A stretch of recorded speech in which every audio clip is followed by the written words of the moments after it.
People of Earth, do not adjust your television sets. Keep working. Do not acknowledge me on the screen. I bring you this important message from the Intergalactic Space Federation.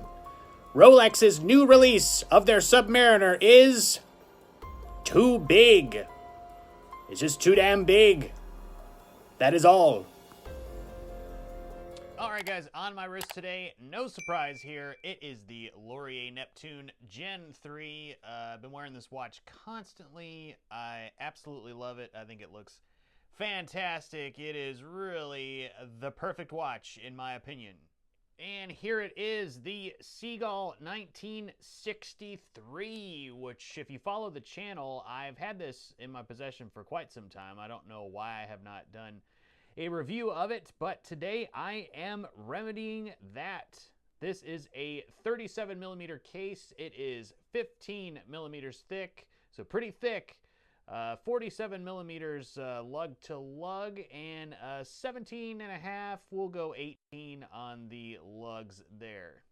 So there is a bit of controversy with this watch on whether when you purchase this, if you're getting a quote-unquote fake or a real Seagull 1963. I think people are confused because there are really two versions of this watch. There's this Seagull 1963, and then there's the Steven Seagal 1963, and that is, for me, it's not hard to tell the difference, but I guess some folks out there might be having a little bit of difficulty, but yeah, there's other channels that go over that that you can check out. Quite a few actually, trying to solve the mystery on what's a fake, what's not a fake.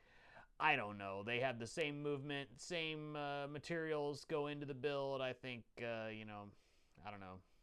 It really doesn't matter to me.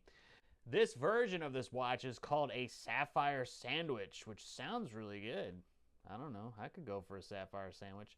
But what that means is there is sapphire glass on the top, and then there is a case back, which I'll show you in a bit, that also has sapphire, so it is a sapphire sandwich. It also comes with an acrylic version, which is the version, honestly, I should have got. I'm a big fan of vintage style looking watches, and of course this one has the acrylic crystal, and I think it just adds a little bit of a vintagey vibe to the watches. So I don't know, I should have gone that route. Didn't, not sure why I did not. So looking at this champagne colored dial, all the indices are applied. You've got Arabic numerals every two numbers there, so 12, 2, 4, 6, 8, and 10 are Arabic numerals. The rest of the markers are kind of a triangular shape. So since this is a chronograph, you have a counting second subdial on the 9 o'clock position, and at the 3 o'clock position is a 30-minute totalizer. So as you can see, there's an applied Chinese star, I guess, with 21 Zwan, which I'm assuming is 21 joules. And then there is some Chinese writing above the 6 o'clock, so I have no idea what that means. It's probably like the factory that it was assembled in, or something along those lines. But there is a minute track going 360 degrees around the dial. The hands are a blue metallic color, and the second hand is a red, I guess red metallic. That's the best way I can describe it. This is going to be powered by the Seagull, hence the name, 1901, which is a 21 joule movement. It beats at 21,600 vibrations per hour, around a 40-hour power reserve, and it is a column wheel chronograph at this price. That's a pretty good deal. Truth be told, the Seagull 1901 and the 1903, those are some of my favorite hand wind movements, and really, there really isn't a cheaper hand wind movement chronograph that I'm aware of. But to start the chronograph, you just push this top button and the chronograph begins to tick away. And yes, as you see, it started off a little bit herky-jerky. I don't know what the deal is with that. Pretty much everyone I've had has had that issue where it at some point moving around the dial, it does do a little bit of jumping. I'm told that that is a flaw.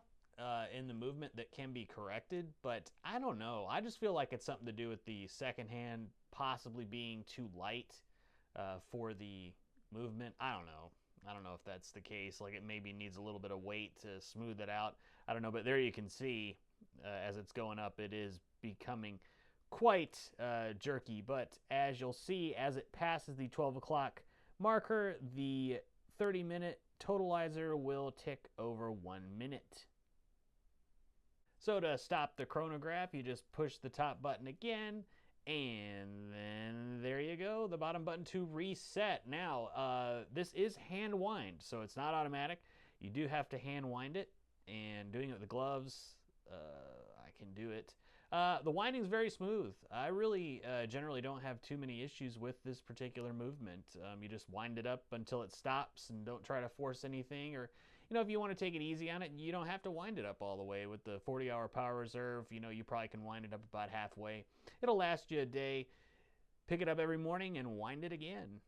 So it comes on this green NATO strap, and it's pretty crappy. No lies there. And it's really debatable whether you should have this on a NATO because the watch is already, 15 millimeters thick. So you're looking at probably 17, 18 millimeters thick on this particular NATO. I know a lot of guys use a two-piece leather strap that looks really good. I forgot to bring it with me, but I do have that, and that is predominantly how I do wear it. But I wanted to show you how it comes. It's just cheap. This is probably one of the cheapest NATOs you can get. It is very stiff. I don't know if it's going to hold up over time. I don't think it is. I've seen some other reviews where their NATO is pretty torn up. So, yeah. Little star on the crown today. And it is just a push-pull crown. So there is no screwing down. So water resistance, I'm not even going to mention how much it is. It's pretty much non-existent, so don't get it wet. Just like Gremlins, don't get it wet after midnight. Well, really, ever. Don't ever get it wet. Beautiful ST1901 movement. It is just a gorgeous-looking movement. And it is... Say what you want about Chinese movements. A lot of people don't like them. This is actually really good. I haven't had any major issues. I did have one watch that I purchased that it was losing time very dramatically when I had purchased it, but I was able to get another ST. I think it was an ST1903 movement, which is pretty much the same. It's just got one more register.